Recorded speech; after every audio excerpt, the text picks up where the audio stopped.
We're going to meet a few people along the way here. These people. Her. Him.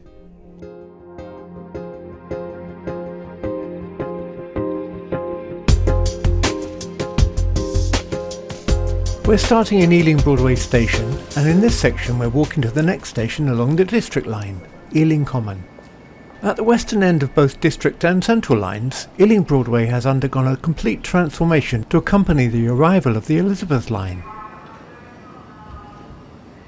Ealing Station opened on the 1st of December 1838 as a station on the Great Western Railway line. Trains ran to Paddington from here. This area was not originally known as Ealing Broadway, but Haven Green.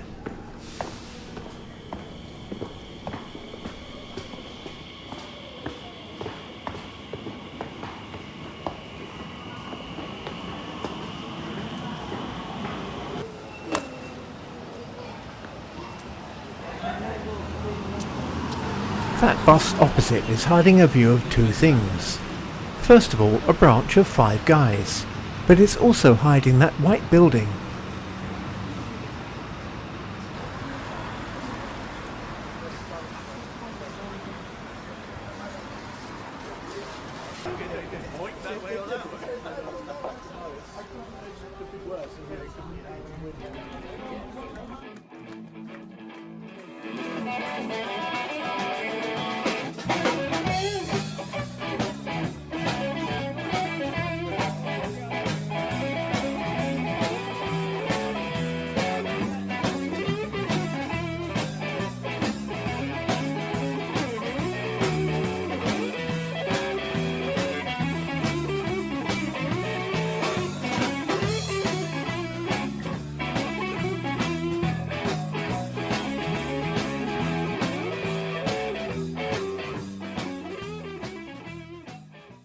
Here's a list of regular musicians at the Ealing Club's Saturday night blues sessions during the early 60s.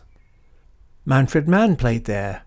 The Who appeared early on in their career when they were known as the Detours. Eric Burdon, lead singer of the Animals, frequented the venue. Arguably the most important, the Rolling Stones were formed at the Ealing Club. At the beginning of 1963, the Ealing Club was the only such venue in London. By the end of that year, the Ealing Club model had been copied, as places such as the Marquee refocused on British R&B, which then morphed into the late 60s British rock scene. It's time to leave the Ealing Broadway area. As we walk to the junction of the Broadway and the Mall, let's go further back in time. Here is Ealing in the 1860s. If we stood here in the 1860s and looked east, we'd notice that the Mall is scantily built up. There's virtually nothing here. And the 2020s era walk we'd take towards Ealing Common station in the 1860s would go along roads which were hardly built. As we ponder our walking route, I'd just like to thank Anne Hughes for the next section. She did a lot of historical research which I freely used here. Let's go back to that blob that said "We are here." And then, having located that, we'll move forward 30 years of mapping.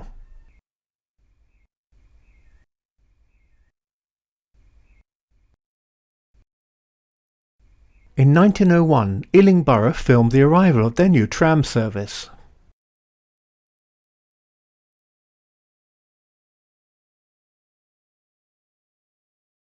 You can see a notable building in the centre of this shot. This is now the NatWest Bank. In a moment of immense civic pride, it was built in 1874 as the Ealing Board offices. It was the first building on the north side of the Uxbridge Road and adjacent to Station Approach. The offices were designed by Charles Jones, Ealing's first architect, engineer and surveyor. He was known for designing pleasing, well-proportioned and functional civic buildings. And the Ealing Board offices was the first of the new public buildings for Ealing. After the District Railway arrived at Ealing Broadway station in 1879, these offices became too small, and the Town Hall was completed in 1888. Charles Jones Building became a bank in 1890, and it was already a bank at the time of the 1901 movie. In 1880, Jones initiated the planting of the plane trees on the north side of the Oxbridge Road. 1880 was important as the Oxbridge Road here became the Marle, when the Wood family of Hanger Hill sold off part of the 900 acres of farmland they owned to build the road.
Ealing is known as the Queen of the Suburbs, and as we turn into Florence Road, we can turn to the Queen of Crime, Agatha Christie, who frequently visited her great aunt, Margaret Miller, in a house located here.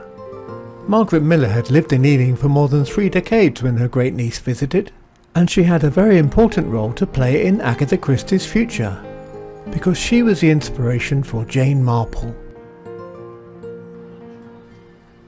Although there were differences between the two elderly ladies, they shared a great scepticism about human nature, and their fears usually turned out to be correct.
This pub on the old maps we saw earlier was called the Cricketers. As you see, it's been renamed, but on the right here was Elm Grove, a 16th century house that had been home to the Bishop of Durham. A politician called Spencer Percival paid £7,500 for it in 1808, and the Percival family's long association with Ealing began. I say the family rather than Spencer himself. Spencer Percival became Prime Minister and was the only one to date to be assassinated. This happened in Westminster on the 11th of May 1812.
Well, it hasn't escaped our attention that we're approaching Ealing Common Station.